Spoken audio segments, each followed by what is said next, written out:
Welcome into the In the Money podcast for Saturday, May 27th. And it's Gold Cup Day at Santa Anita, and that's where we are focused for this podcast. Tom Leach, along with Jim Goodman, Keeneland's Director of Mutuals and Simulcasting. Hopefully everybody had a good Preakness weekend. I think I actually did okay with some exactas. Not a lot of top picks won, but I think I had 3 or 4 exactas, so did okay. Hopefully folks made a little money. And Jim, this is a 4 stakes card at Santa Anita. We're going to also take a look at the pick 4, but we've got 4 graded stakes races, a couple of grade 1s. We'll start with the grade 3 Daytona, which is in the 3rd race. Who did you land on? Couldn't separate the 2 top horses here. It's hard to figure out Ambitious Brew and the 1 and the 6 Stormy Liberal. Stormy Liberal beat Ambitious Brew last time out, but it wasn't. It was 3/4 of a length, and Ambitious Brew got a little bit of a rough trip. There's only 4 horses in there. I don't know how you get a rough trip with 4 horses, but it's a bump between at the 8th pole, so only got beat by 3/4 of a length. So I could use both these horses here. Probably going to go with Stormy Liberal because of the outside post. Ambitious Brew is going to have to go from the inside, and Stormy Liberal on the outside in a 6-horse field looks like he can stalk and pounce, and I would go with him. He's won 3 in a row. He's 6 for 13 at Santa Anita and 6 for 11 on the 6.5 furlongs downhill course. So I think Stormy Liberal will be my pick here.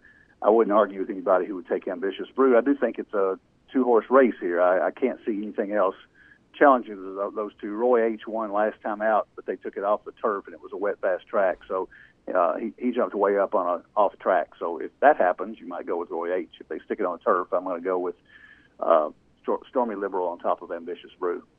I am going to take Roy H. And the reason is that if that 105 buyer, he's I think still a 4-year-old, but certainly it was the second start of the year. So I'm thinking that number could be legit and not just the result of the fast track. And if he runs anything back close to that, then he's got a big shot. So on the chance that he might be this good, and if he is, I'll get rewarded for it because he won't be the favorite. I'm going to take Roy H, but got to use the 2 you mentioned. Home Run Kitten, I think I'll throw in as well. Key all of those around Roy H in exactas, but Roy H is going to be my win pick. 5th race, the grade 1 Gamely. And I thought this was a 2-horse race. I took Lady Eli. I think she should improve second off the layoff. But she's getting a little older, and if she's lost a half a step, I think Avenge is good enough to beat her, and you'll get paid a little better with Avenge. So I would I'm suggesting just an exacta box with those 2. But I'm going to take Lady Eli and bet that she moves forward in her second start of the year off a really game effort. I mean, it's a good horse that beat her in the race at Keeneland, so it was certainly not a fluke. And she moves forward off that. She wins this, and I have to think if they're shipping her all the way across country, that they're pretty optimistic that she's still got her A game. How about you? Well, she likes Santa Anita. She's she just got beaten in the filly mare turf last year by a nose. I went with Avenge. I thought that the shape of the race favored her more than Lady Eli. Lady Eli is not going to go to the lead. I couldn't see anybody else going to the lead with Avenge here. I think a lot of times in a mile and 8th race, you look at a horse that's going to come from out of it. I think Avenge is going to get the lead here fairly easily and can set whatever fractions she wants, and I think Lady Eli is going to have to come and get her. So I'm going to go with Avenge, but I'm going to also use Lady Eli. I have to pull for her. You cannot not pull for Lady Eli. But Avenge has home court advantage, 4 for 8 at Santa Anita, and the inside post position and better positional speed. So I'm going to go with her over Lady Eli. Maybe a cold exacta 1-6. 7th race is the grade 2 Monrovia for fillies and mares going 6.5, and this is a race that I don't know that there's just a stone cold standout. Who did you land on? Well, I landed on Illuminate simply because I figure Michael McCarthy comes out of Jenny Riley and he gets beat by Lady Eli, and he didn't want any part of her. I guess he figured out she was going to run in the Gamely. But Illuminate won the Gamely last year, so or in May 30th of last year, and won it by a length at 5-1. So, and she's won a race since then. She did get beat Jenny Riley, but she was on top at the last call and just got passed by 3 horses.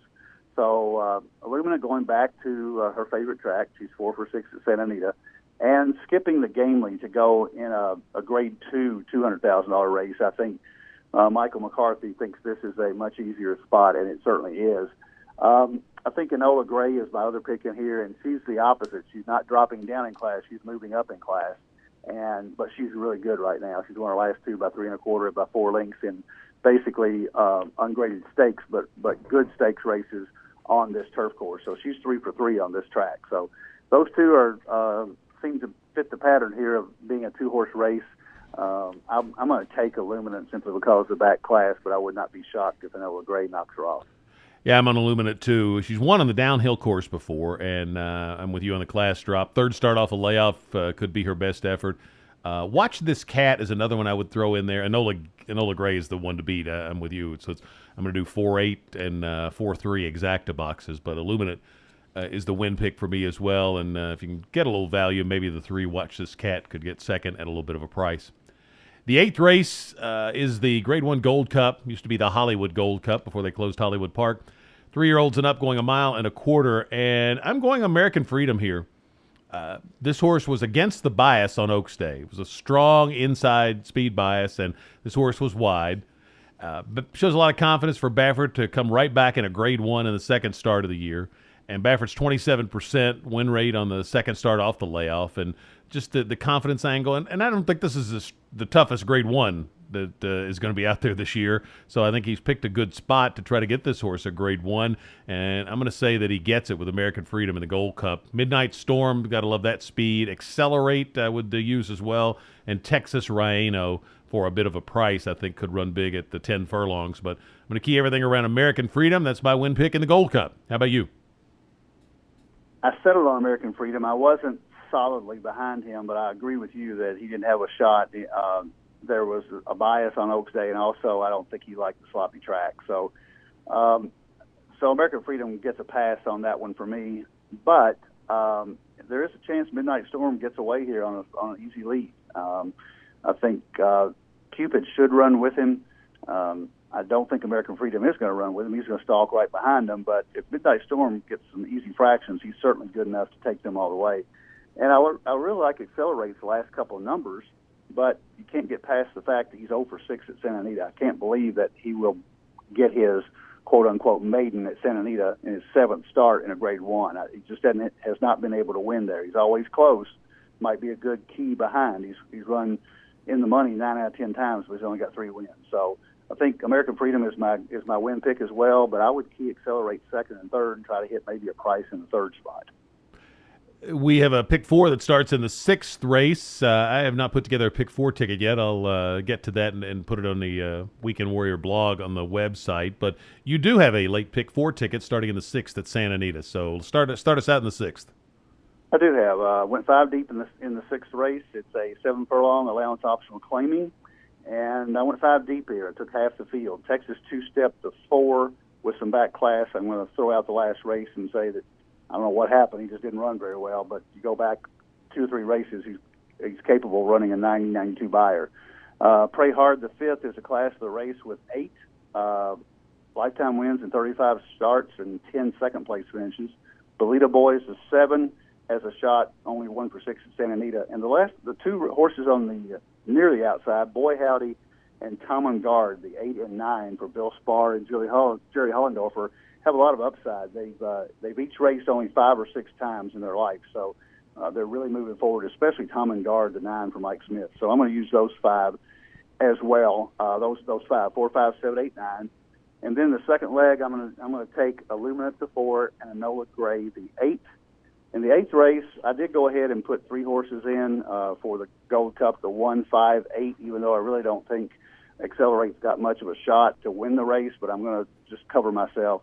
And then the last race, I went 1, 2, 3, 10 in the maiden race, just looking at the most obvious horses. Zyconic, the horse that's Zenyatta's son, is well overdue. They've tried him on the dirt. They're trying him on the turf, and Espinoza has ridden him the last 3-4 times. He just doesn't have any speed. He comes out of it like his mama, so you need somebody to set him up. I'm going to use also Lucky Soul, the 2, a second-time starter for Michael McCarthy.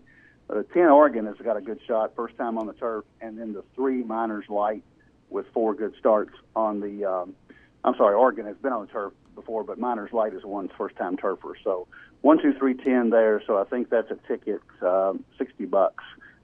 4, 5, 7, 8, 9 with 4, 8 with 1, 5, 8 with 1, 2, 3, 10. Some good racing in other spots around the country. There's a couple of stakes at Churchill and up at Arlington. They've got the Grade 3 Arlington Classic, and on the turf there's a horse that I think could be a nice price play. Parlor, who looked like a future stakes winner in a win at Tampa back in the winter. Didn't like the poly track and the spiral, and then had a little trouble last time in a stake on Derby Day, and I think this is a much softer spot than I think Parlor could get him home first at a big price up in Chicago. Best of luck with your wagers, and then, Jim, this is a big weekend, too, with Memorial Day. There'll be some good opportunities on Monday. There are. Churchill's got a nice card. All the major tracks are running on Monday. They've got nice race cards on Monday. You've got Gulfstreams, Churchill, Santa Anita, Belmont. More like a Saturday than a Monday. So we'll be open at Red Mile. Plenty of room out here for everybody, or Keeneland Select. Keep your accounts funded and don't run out of money on Saturday because there's a big day coming up Monday. Best of luck with your wagers for this Memorial Day weekend, and we'll be back with another edition of the In the Money podcast for KeenelandSelect.com.